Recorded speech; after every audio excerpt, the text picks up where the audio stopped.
About the accumulated energy clearance of AMC series 3-phase panel energy meter.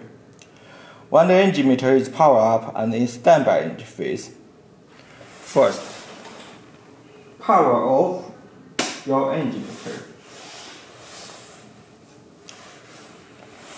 Hold Enter button and power on the energy meter until the startup operation is fully successed.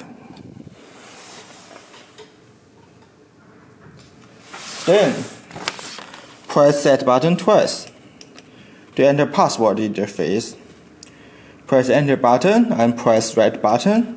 Set the password 001. Press Enter button to enter system interface.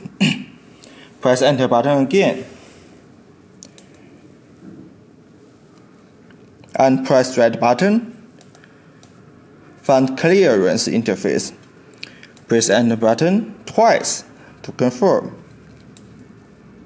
Press Set button until you find Save interface. Press Enter button if the interface is showing yes to save your setting.